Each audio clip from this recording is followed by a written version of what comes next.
once again, Osaragi too, you find a number of Yokohama writers were actually poor. And they wrote actually very, very moving and poignant memoirs. Osaragi was not, he was pretty well off, okay? He went on, he's born in Yokohama, not in this area, closer towards what today be Yokohama Station, but he went on to, at the time was Tokyo Imperial University, graduated. He had I think he was worked for the government for a while. He had a very good position. He was in the foreign ministry, I believe. Correct. That's correct. Then he left that job to devote himself full time to writing. So, that sounds like Bert Sabin, maybe. Someday, well, he has a prize named after him. I can only hope someday someone will name a prize after me. But I'm very flattered to have someone willing to put up with me on a literary stroll.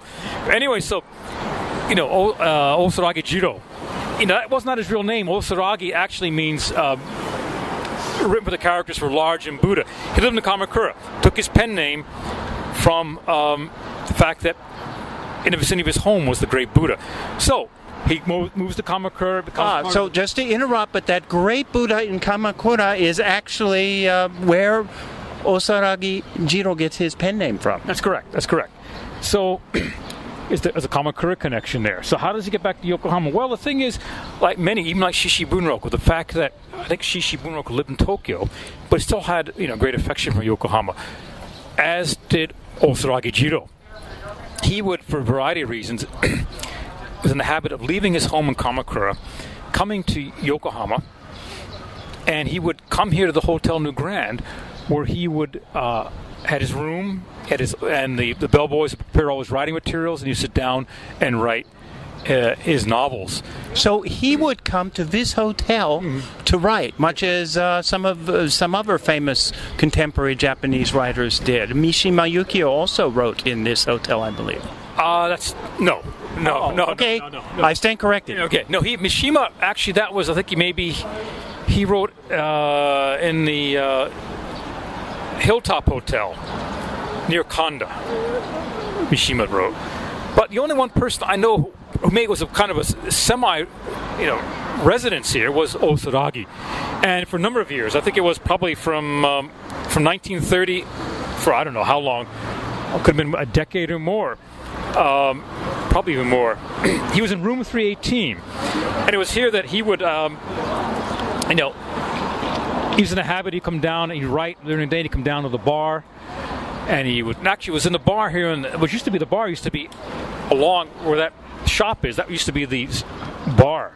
Right. So right now we're facing away from the street. We're looking at the main entrance, which has a sign on it that says it's been 152 years since Yokohama was open to foreign commerce. And on the right-hand side of this main entrance is a red shop where this bar used to be that Osaragi Jiro would relax after writing. That's where he learned to drink Western liquor, and I think brandy was his drink. Not bourbon, huh? No, brandy. And there's actually he would go out. He'd drink and he'd go out into Chinatown. Okay. Which, just a position for our listeners, was no longer Bloodtown at that point. No, Bloodtown actually disappeared in the earthquake of 23. Of course, not all Chinatown was called Bloodtown. Bloodtown was simply about one or two streets on the edge of Chinatown. Not all of Chinatown was Bloodtown, but it was still a very a rough place. In fact, there's a place called Bop on the Head Alley. Bop on the Head Alley. No cream puffs there. No cream puffs. No cream puffs need not come, right? Just kind of. It was a place actually infested with robbers and opium dens. So he would go there and basically, once again, he's a writer, gather material. And apparently, Osaragi was also famous by then, okay? So a lot of the bellboys here were kind of actually look out for him. They acted like ninja-like. They would see where he was going, and if there's any problems, they would intervene to protect him. Speaking of looking out for Osaragi Jiro, I also read that he was fond of two things, books and cats. And books so much so that he'd spend his grocery money on books. And apparently the Maruzen bookstore, he was indebted to them, and they were in the habit of giving him books for free. And he got embarrassed and went to buy his books somewhere else. And Maruzen apparently sent one of their owners to him to say, look, we'd like you to continue getting books from us. At first I heard the story, but it seemed he had well, you go to, as you mentioned earlier, the memorial, Osaragi Jiro Memorial Library or Museum. You see his books there. A tremendous collection of books. He was a writer. As a novelist, he's also a scholar. He was an expert as well on things French, I guess. Yeah, he wrote a lot about Dreyfus, the Dreyfus case. He was also a Francophile, as was Shishi Bunroku. But he did. That explains the cream puff connection. Cream puff connection. Beep. Or bleep, I should say. But yeah, so he had a vast library. He was a very scholarly man. Yes, he also liked cats. I read somewhere they had, some of them, not all in his house, but up to like 500 cats.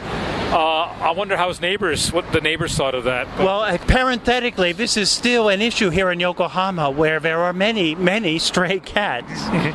I think probably descendants of Osaragi's cats, we could probably presume. Well, with that in mind, I'll be more respectful of the stray cats in the future. In fact, there used to be in front of the Memorial Museum, maybe they're still there were statues of cats.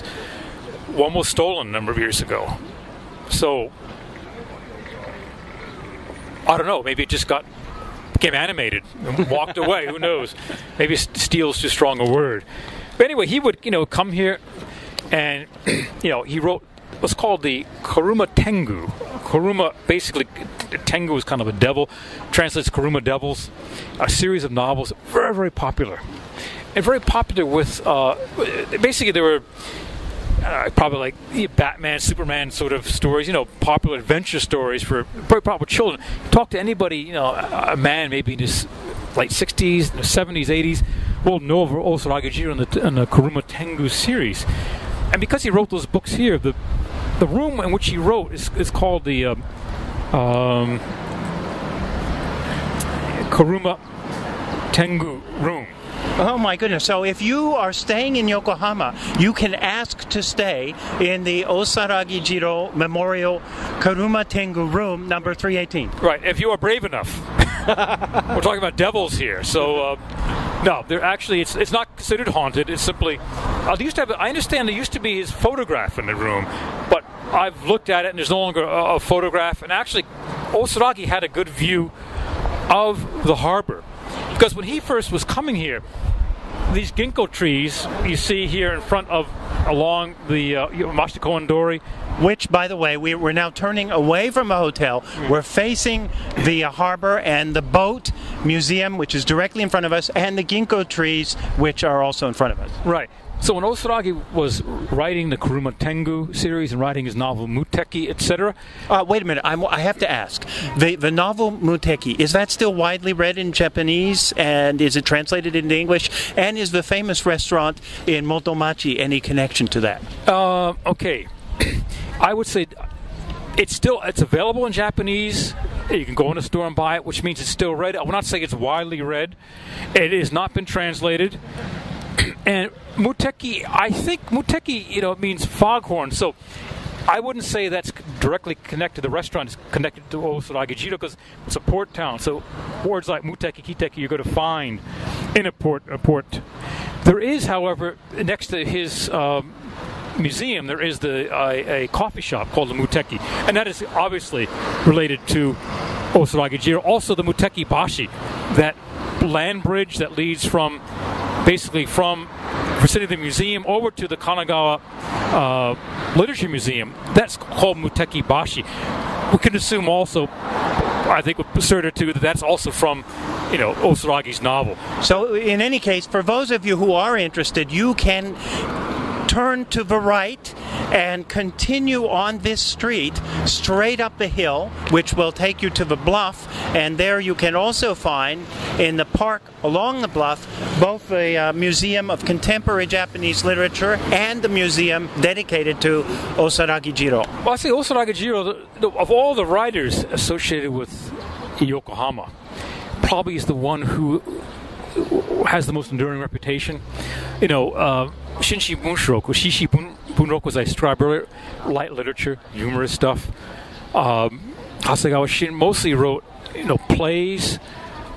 His novels are made into, a lot are made into movies, but not read.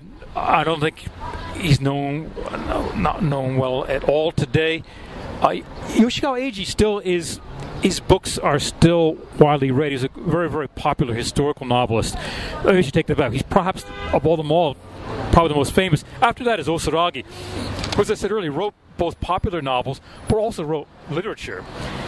Two books that are translated into English, if you're interested. One is called Kikyo, translated as Homecoming. Another, I believe, is Tabi Ji, which is translated as The Homecoming. Very good books that are available in English. So, he's on both. He's both literature. The Japanese like to divide literature into Junsui Bungaku and Taishu Bungaku. So he did both. Very versatile.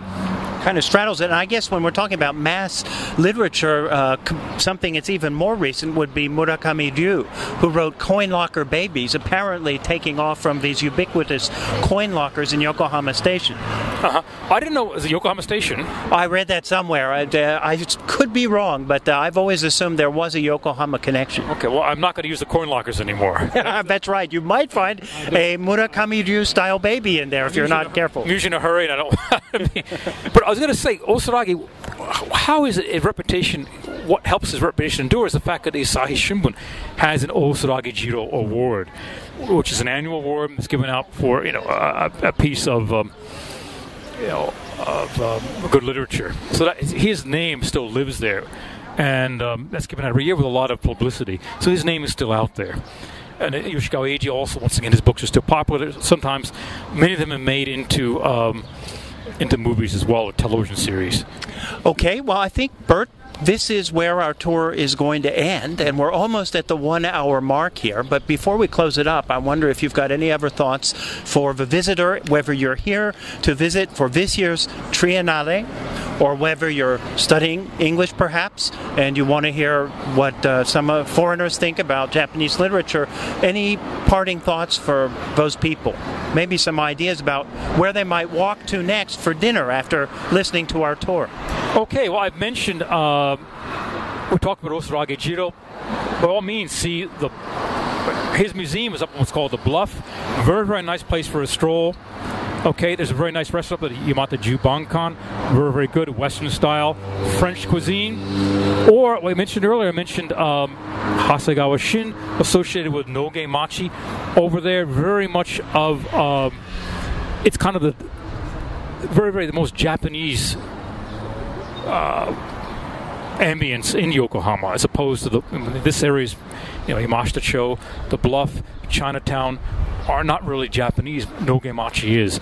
And that's associated with Hasegawa Shin. Is actually a memorial to him over there. So you're looking for good Japanese cuisine, I'd recommend, go over there. Both Hasegawa Shin and Yoshikawa Eiji worked in the Yokohama dock. Over there, there's now Minato Mirai. Over there, also you can get some very good, you get some good Western food. But I do recommend Noge Machi. Of course, Shishi Bunroku, as well as Tanizaki Junichiro, liked Chinatown and the restaurants there. So I'd also recommend Kain Kaku, which Shishi Bunroku also wrote about, or Heichinro, which he also wrote about. Osaragi Jiro also the Chinatown. So Chinatown too, I wouldn't miss that. Great. So this means that you have three choices. You can go off to your right, walk up the bluff, and enjoy the Western-style restaurants there. You can go off to your left towards Nogemachi and enjoy the Japanese cuisine there. Or you can turn around and walk behind us to Chinatown and enjoy the Chinese cuisine there. Or you can enjoy, Hotel New Grand is famous for its curry. Cream puffs and curry. And also for its pasta. So, right here at the Hotel New Grand. And that wraps it up today. Thank you very much for bearing with us, and maybe we'll see you next time. All right, thank you, Darrell.